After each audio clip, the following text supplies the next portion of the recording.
दोस्तों, खूबसूरत बारिश में भीगने का मजा कुछ अलग ही होता है। बारिश की बूंदें चेहरे पर पड़ते ही चेहरा खिल उठता है। इन बूंदों के साथ झूमने का दिल करता है, लेकिन यही बारिश की बूंदें अगर आपका घर तबाह कर दे, आपकी पूरी दुनिया उजाड़ दे, क्या फिर भी आप इन बूंदों से प्यार कर सकेंगे? तो हेलो दोस्तों, मेरा नाम है रिया और आज मैं आप सभी के लिए एसिड मूवी की एक्सप्लेनेशन लेकर आई हूँ।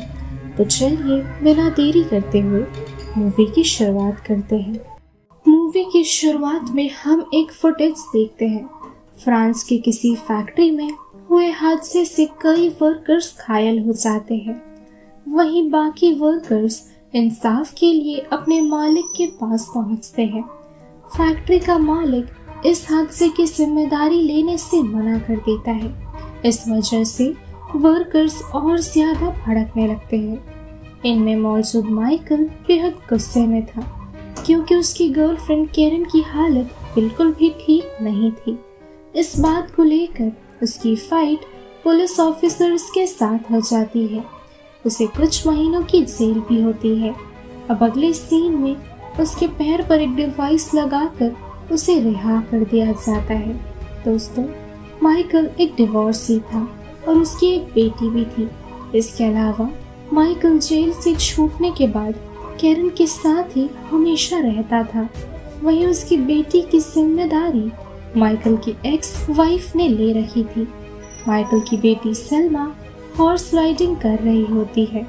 इस दौरान उसके कुछ क्लासमेट्स उसके पिता की वीडियो फुटेज देखकर हंसने लगते हैं। इस बात पर गुस्सा होकर सलमा उनके साथ फाइट करती है और फिर उसकी मॉम को स्कूल में बुलाया जाता है। प्रिंसिपल सलमा के बारे में उसकी मॉम से शिकायत करते हैं और इससे वो काफी ज्यादा परेशान हो जाती है। वहीं सलमा भी धीरे धीरे काफी ज्यादा अजीब बिहेव करने लगी थी। सलमा अपनी माँ से जिद करती है कि 1-2 दिनों के लिए वो अपने पिता के साथ रहना चाहती है। अब माइकल के घर पर सलमा एसिड रेन से जुड़ी खबरें देख रही होती है और माइकल उसे ऐसी न्यूज़ देखने से मना कर देता है, क्योंकि उससे उसके माइंड पर असर पड़ सकता है। अगले सीन में सलमा अपनी माँ के साथ अपने घर पर वापस जाती है।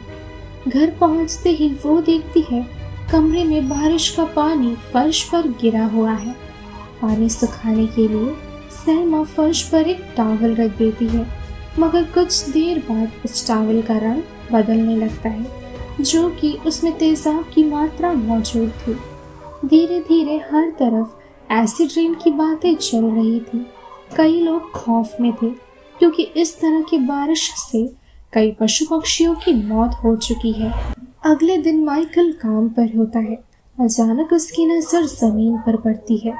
मिट्टी काफी अजीब सी थी और ये देख माइकल को बेहद हैरानी होती है। इधर माइकल की एक्स बीवी एलिस, जो कि एक नर्स थी, वो काम पर होती है। कुछ देर बाद न्यूज़ में बताया जाता है कि भारी बारिश होने की संभावना की वजह से सभी को घर में रहना होगा। सलमा घर पर थी नहीं, तो एलिस माइकल को उसे पिक करने के लिए कहती है। माइकल एलिस को पिक करके स्कूल के लिए निकलता है, मगर स्कूल से पता चलता है कि काफी बच्चे हॉर्स राइडिंग के लिए जंगल के रास्ते में गए हैं। उस ओर जाने पर उन्हें बेहद ट्रैफिक मिलती है, जो कि बाकी बच्चों के माता पिता भी परेशान थे। खराब वेदर के कारण पुलिस भी किसी को आगे जाने नहीं दे रही थी, इसलिए माइकल दूसरा जंगल का खराब रास्ता लेकर पैदल आगे बढ़ने लगता है। उधर सलमा अपने बाकी साथियों से बिछड़ चुकी थी, क्योंकि हॉर्स राइडिंग में वो कुछ खास अच्छी नहीं थी। अचानक से वो नोटिस करती है बारिश की बूंदें गिर रही हैं और फिर हॉर्स घबराकर भागने लगते हैं। सलमा अब पूरी तरीके से बात समझ चुकी थी कि अभी बारिश नहीं बल्कि एसिड रेन होने वाली है। वो फौरन जंगल से दूर भागने लगती है। इधर माइकल जंगल की ओर जाता है और फाइनली उसे सलमा मिल जाती है। दोनों पास मौजूद एक अस्तबल में ठहरते हैं, मगर बारिश की बूंदें जमीन को जला रही थी। सेफ्टी के लिए माइकल एक कंबल का सहारा लेता है साथ ही एलिस को भी अपने बारे में इन्फॉर्म करता है। जैसे तैसे बारिश से बचते बचाते एलिस वहां पहुंच जाती है।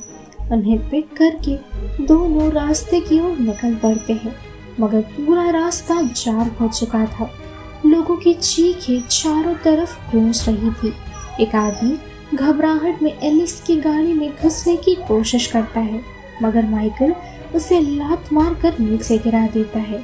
अब जैसे तैसे रास्ता खोजकर एलिस गाड़ी निकालती है और वहां से आगे बढ़ती है।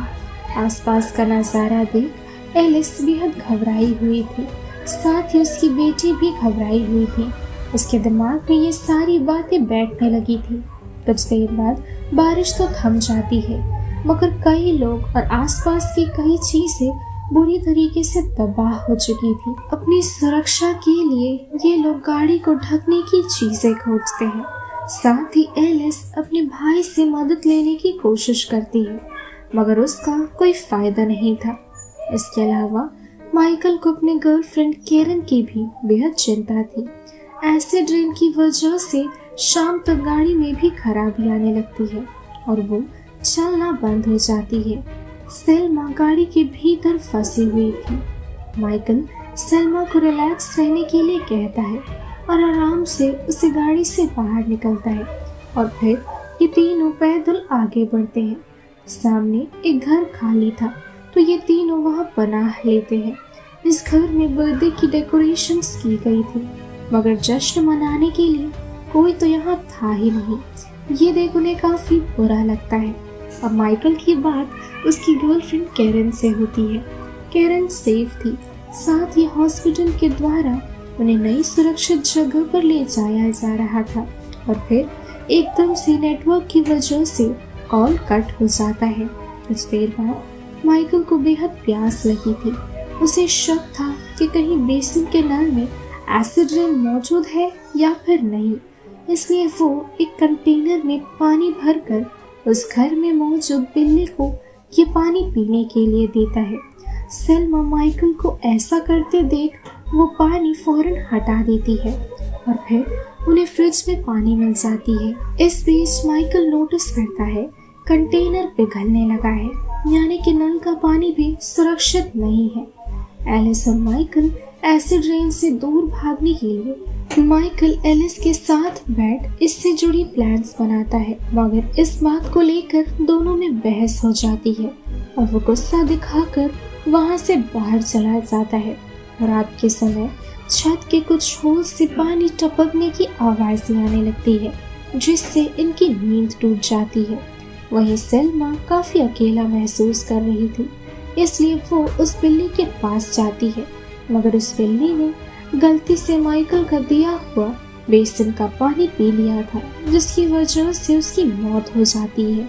मायूस सेल्मा अपने माँ के पास जाती है और सहम कर उनके साथ सो जाती है। अगली सुबह ये तीनों अपना सफर तय करने के लिए आगे बढ़ते हैं। माइकल के परिवार की तरह और भी कई लोग इसी रास्ते का सहारा लेकर आगे बढ़ रहे थे और धीरे धीरे परिवारों की भीड़ बढ़ने लगी थी। यहाँ से बाहर निकलने के लिए इन्हें एक ब्रिज पार करना होगा, लेकिन एसिड रेन के कारण ब्रिज काफी कमजोर हो चुका था और मिलिट्री फोर्स आम लोगों को बारी बारी जाने के लिए कहते हैं। इस वजह से एलिस अपने परिवार से बिछड़ जाती है। एलिस भागकर अपने परिवार की ओर जाने लगती है, मगर लोगों की भगदड़ के कारण ब्रिज टूटने लगता है और धीरे धीरे कई लोग नीचे पानी में गिर जाते हैं। अब दोस्तों, जो कि एसिड रेन के कारण पानी में एसिड की मात्रा मौजूद थी, इसलिए एलिस के साथ कई लोग तड़पते हुए मारे जाते हैं। सेल्मा अपनी माँ को बचाने के लिए आगे बढ़ती है, लेकिन तब तक काफी देर हो चुकी थी। अपनी आंखों के सामने ऐसा दर्दनाक हादसा देख वो भी अपनी माँ के साथ सेल्मा बेहद टूट जाती है। कुछ देर बाद आम लोगों के लिए मिलिट्री ट्रक्स भेजे जाते हैं और उन्हें जंगल के रास्ते से ले जाकर शहर से बाहर ले जाया जाता है, लेकिन एकदम से सभी को जंगल के रास्ते में गाड़ी से उतार दिया जाता है, जो कि मिलिट्री ट्रक्स आगे नहीं जा सकते हैं। सभी पैदल आगे बढ़ते हैं, मगर माइकल और सेल्मा काफी पीछे छूट चुके थे। सलमा थकी हुई थी, इसलिए माइकल उसे उठाकर आगे बढ़ता है। काले बादल छाने लगे थे, बारिश भी होने वाली थी, इसलिए दोनों बाप बेटी पनाह ढूंढ रहे थे। और फिर उन्हें एक सुरंग मिलती है और वो दोनों सुरंग में छिप जाते हैं। काफी देर तक दोनों सुरक्षित थे, लेकिन धीरे धीरे बारिश का पानी सुरंग के भीतर आने लगा था। इससे माइकल भी थोड़ा इंजर्ड हो जाता है। जैसे तैसे ये दोनों बचते बचाते सुरंग से बाहर निकलने का रास्ता खोजकर सुरंग से बाहर निकलते हैं। बारिश भी थम चुकी थी, लेकिन माइकल काफी थका हुआ था। एकदम से वो बेहोश हो जाता है। सलमा अपने पिता के लिए परेशान होने लगती है। कुछ देर बाद होश में आते ही माइकल खुद को एक घर में मौजूद पाता है। डोरथी नामक महिला इन्हें पनाह दे रही थी। वो यहाँ अपने बेटे के साथ रहती थी।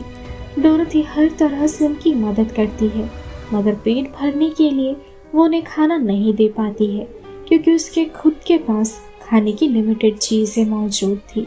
दोस्तों, घर की छत काफ़ी कमज़ोर हो चुकी थी, कभी भी ये घर गिर सकता था।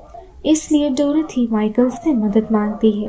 असल में डोरथी की बेटे की किडनी खराब थी। एक मशीन की मदद से वो स्वस्थ और जीवित था। वो दोनों मिलकर उस भारी मशीन को बेसमेंट में लेकर जाते हैं, जिससे कि उसके बेटे की बचने की संभावना कुछ और दिनों तक बची रह सके। डोरथी उन्हें कुछ और दिनों के लिए यहाँ रहने को कहती है, मगर माइकल जल्द से जल्द यहाँ से जाना चाहता था, क्योंकि बाहर से ज़्यादा इस घर में खतरा मौजूद है। धीरे धीरे आसपास के शहरों में भी एसिड रेन अब होने लगा था। पूरी दुनिया इसका शिकार होने वाली थी। अब अगले सीन में माइकल सलमा को लेकर इस घर से बाहर निकलता है, मगर बारिश की वजह से उसे दोबारा यहाँ रुकना पड़ता है। डोरथी अपनी मौत को गले लगाने के लिए तैयार थी। वो अपने बेटे के साथ बेसमेंट में ही सो जाती है। वहीं धीरे धीरे घर टूटने लगता है। डोरथी अपने बेटे के साथ नींद में तड़पने लगती है। इधर ये दोनों उन्हें बचाने की कोशिश करना चाहते थे, मगर तब तक काफी देर हो चुकी थी। अब माइकल फौरन सलमा को वहां से दूर खींचकर बाहर गाड़ी में ले जाता है। बारिश के कारण गाड़ी भी खराब होने लगी थी। फिर एकदम से एक जगह पर गाड़ी रुक जाती है। जब बारिश थम जाती है तब ये लोग गाड़ी को धक्का देते हुए आगे बढ़ते हैं। बीच रास्ते में ये दोनों ऐसे फंस चुके थे कि दोनों बाप बेटी के बीच झगड़ा शुरू हो जाता है। सामने दलदल था, इसलिए दोनों गाड़ी से बाहर निकलते हैं। काफी सावधानी से माइकल सलमा को अपने साथ ले जाने लगते हैं, लेकिन एकदम से सलमा कहीं गायब हो जाती है। सलमा अपने पैरों को बचाने के लिए एक ट्रक का सहारा लेती है और फिर वो ट्रक में फंस जाती है, जो कि ट्रक अब धीरे धीरे दलदल के भीतर जा रहा था। जैसे तैसे माइकल उसे अपनी पीठ पर चढ़ाकर बचा लेता है, लेकिन इस दौरान उसके पैर काफी बुरी तरीके से जल जाते हैं। अगली सुबह माइकल और सलमा को रेस्क्यू किया जाता है। माइकल की ट्रीटमेंट होती है, जिसमें उसके पैरों को काट दिया जाता है, जो कि पैरों के निचले हिस्से काफी बुरी तरीके से जल चुके थे। साथ ही सलमा कुछ ऑफिसर से अपने रिश्तेदारों के बारे में पूछती है। उसे पता चलता है एसिड रेन की वजह से उसका पूरा परिवार तबाह हो चुका है, साथ ही करोड़ों लोगों की मौत भी हो चुकी है। और इसी मायूसी के साथ वो अपने पिता को गले लगाती है और ये मूवी यहीं खत्म हो जाती है। सो दोस्तों, यही थी आज की हमारी एक्सप्लेनेशन वीडियो। ऐसे आप सभी को मूवी कैसी लगी कमेंट्स में ज़रूर बताइएगा। तो चलिए मिलते हैं अगली वीडियो के साथ। टिल देन स्टे सेफ, शब्बा खैर।